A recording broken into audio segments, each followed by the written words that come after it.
This episode is brought to you by Promensal.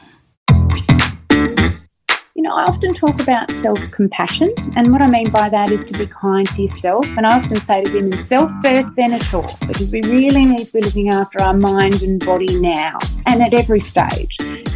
Welcome to Thriving in Menopause, brought to you by Prevention Magazine. I'm Zoe Mernier, the editor of Prevention. Thank you for joining me for episode 6 of season 9. Today on the podcast, we'll be looking at the influence of our mindset and approach to menopause and how it might impact our well-being. Now, for those of you who follow menopause news closely, you may be aware of a recent series of articles about menopause that were published in The Lancet. The research papers argue that menopause is not a disease and warn against it being over-medicalised, saying that this can be disempowering for women. Instead, the researchers suggest a fresh approach that is not focused on medical interventions to relieve symptoms, but instead looks to empower women to manage their health during peri- and post-menopause. Now, unsurprisingly, these papers have caused quite a bit of controversy, and many menopause and medical experts are up in arms with the suggestions that seeking medical treatment for menopause, which for many is the most effective way of managing their symptoms, is somehow being cast in a bit of a negative light. But putting the medical intervention issue aside, certainly being empowered and navigating menopause with a strong and positive mindset can, research has shown, have quite a dramatic impact on both our psychological state and our physical symptoms. To help us explore some ways we can cultivate a more positive mindset during this period of our lives, we're joined again by clinical psychologist Dr. Emanuela Noble. Emanuela, thanks so much for joining us today. Oh, thanks, Zoe. Thanks for having me. Okay, now I'd love to hear your thoughts on the Lancet papers. Well, so what I take from it is I think that it's promoting women to be the experts of their own bodies and experiences. So it's encouraging them to educate themselves, whether it be going to a website like Prevention or buying a book or listening to a podcast or even turning to their GP or a healthcare provider.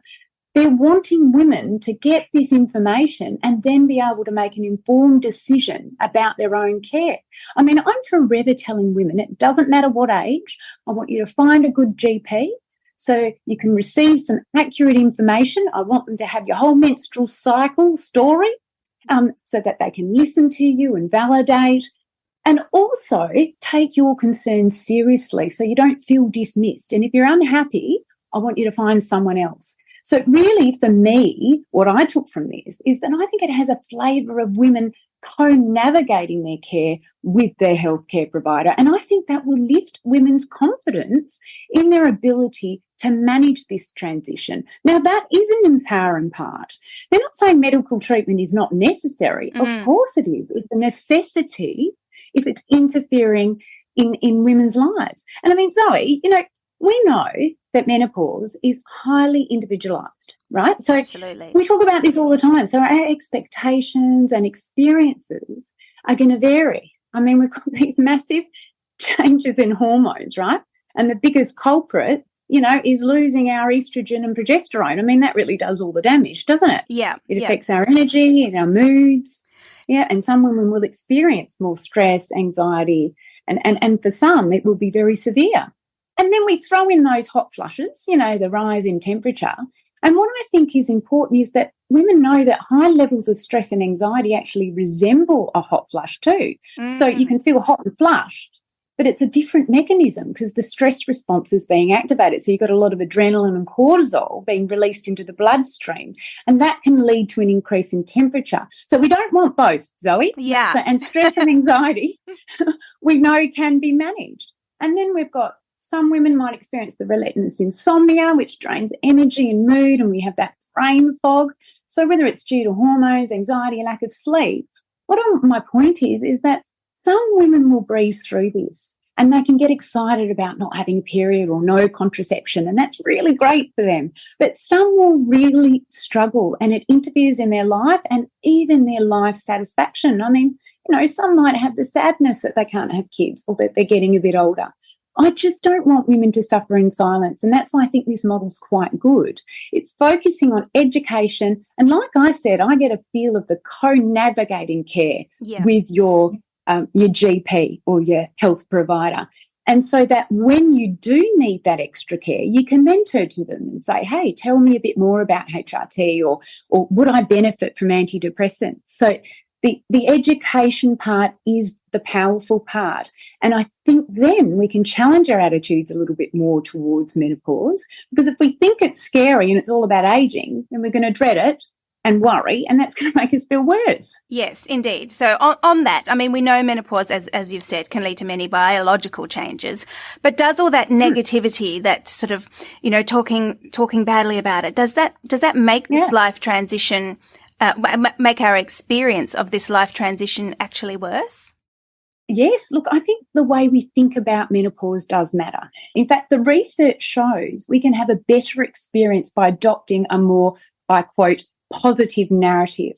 Now, I tend to steer away from positive because nobody is going to say, yay, I just had a hot flush, We really want to be more flexible and reasonable in the way we think about menopause. So we don't want to dread it, but we also don't want to fall into that toxic positivity trap, where we're rejecting all difficult emotions. We're saying, no, I'm fine.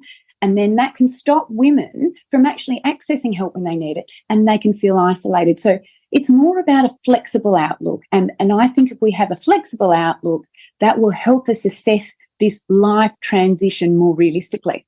That's a great way of looking at it. Yeah. So, I mean, there is a lot of talk about changing your attitude towards menopause and cultivating a positive mindset. But what does this actually mean? Well, again, Zoe, I'm going to refer more to a flexible, realistic outlook. And what I mean by that is it's our ability to adjust to life circumstances.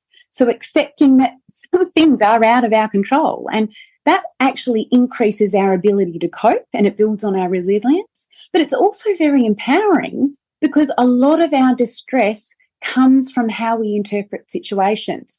So I'm very much drawing from a cognitive behavioural theory, which suggests, how we interpret and evaluate situations impacts how we feel and behave. So if we have a thought of, oh gosh, what if I have a hot flush and what if I can't cope? Then naturally you're going to feel anxious, and then you might avoid that meeting or that activity. So it's not just removing layers or wearing lighter fabrics, to help us cool down. Yeah. We need to have a look at how we're thinking. But Zoe, I guess with flexible thinking, I must say it's not easy, and some people might find it easier than others. We know that the menopause is going to mess with our mind. We know that's a given. Yep. But yeah, there are lots of influences that shape our thinking, like early life experiences, family, relationships, temperament. And what about society's messages? This pressure to be attractive, successful, wealthy, perfect families. All of that plays a role. For sure.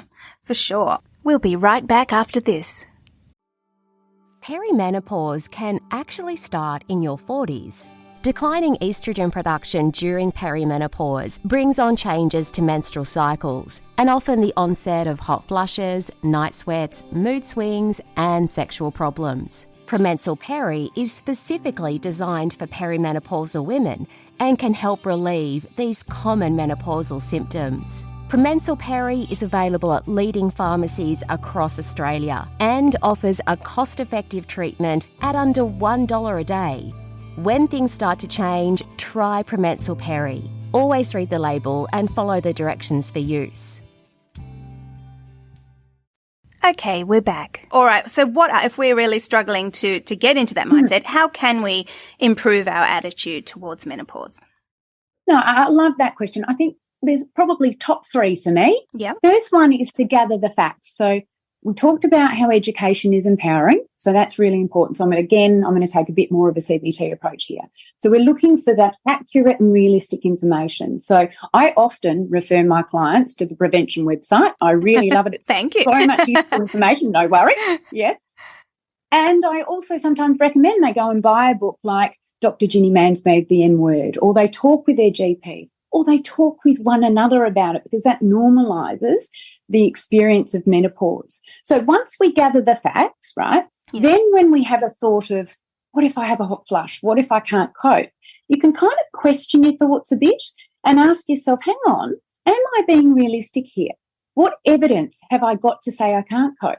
And then you draw from that knowledge and those facts that you've gathered about menopause, and you remind yourself, well, okay, hot flushes are normal, it will pass, and there are things I can do, like maybe breathing or taking a layer off.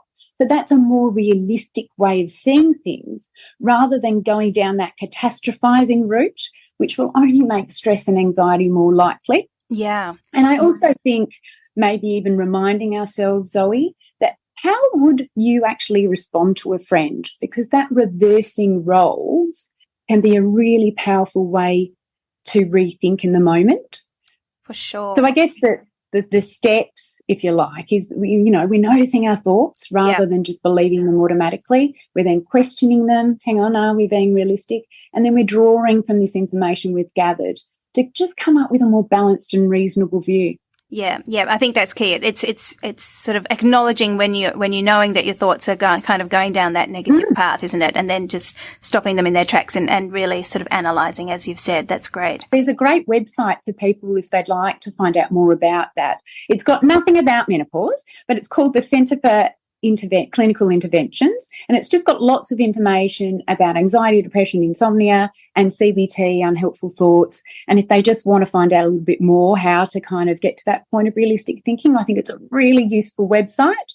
But again, if people are really struggling, Zoe, I can't stress enough, go and see a GP, get a referral to a psychologist, because we know CBT in particular can actually help with symptoms of menopause, anxiety, depression, and insomnia. Absolutely. Yes. I mean, that's, as you say, it's a great method that we can use all throughout our life, really, isn't it? Not just with menopause, obviously. Right. Yeah. So we really want that flexible outlook. And I guess the next step, if we want to improve our attitudes towards menopause, is acceptance.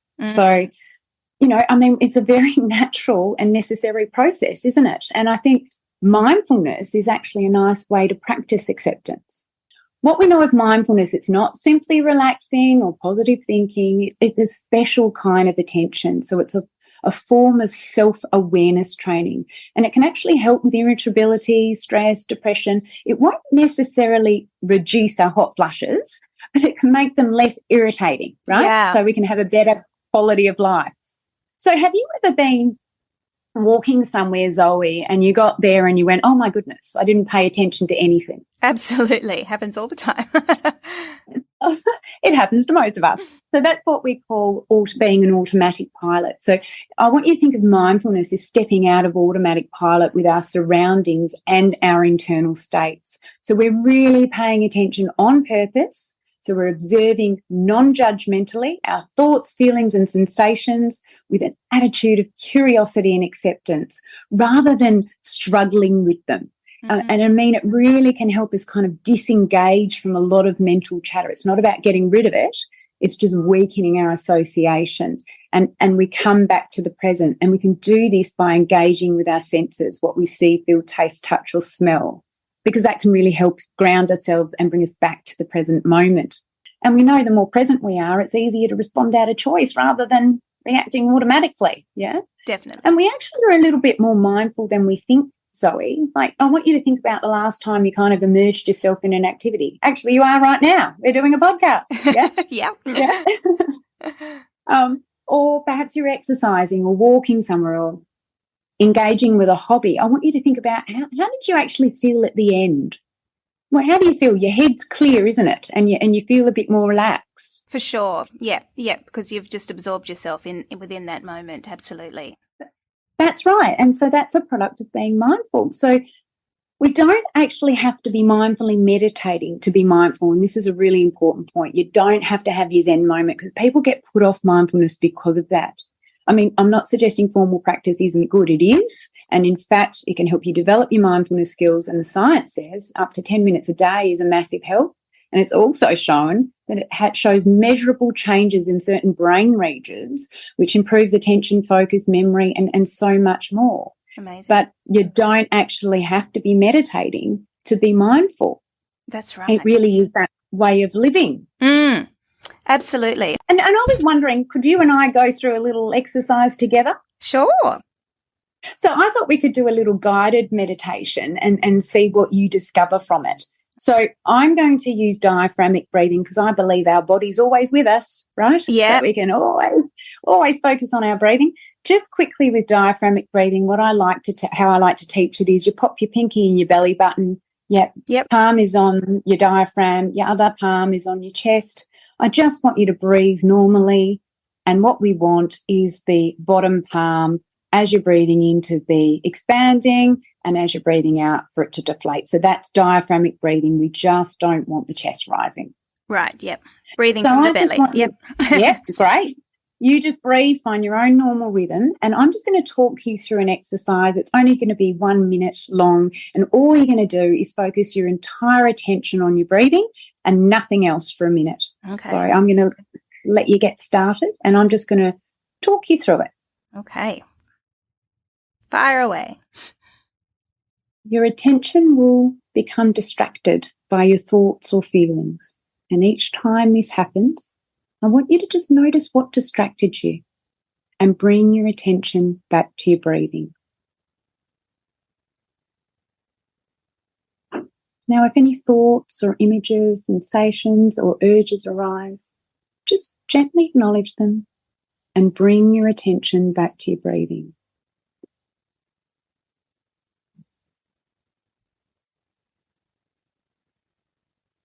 So no matter how many times your mind wanders, I just want you to note what distracted you and bring your attention back to your breathing.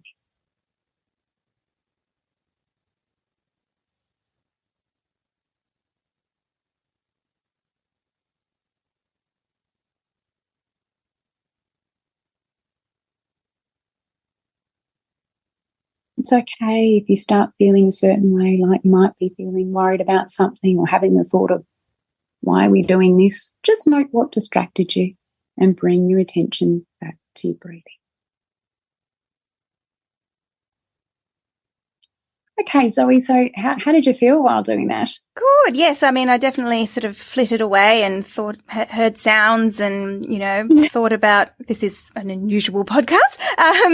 But then I just brought myself back. As you say, you acknowledge it and don't sort of follow it down the road and bring yourself back to the breathing, and definitely spent more time on the breathing than I did on the other thoughts. So that was definitely a win.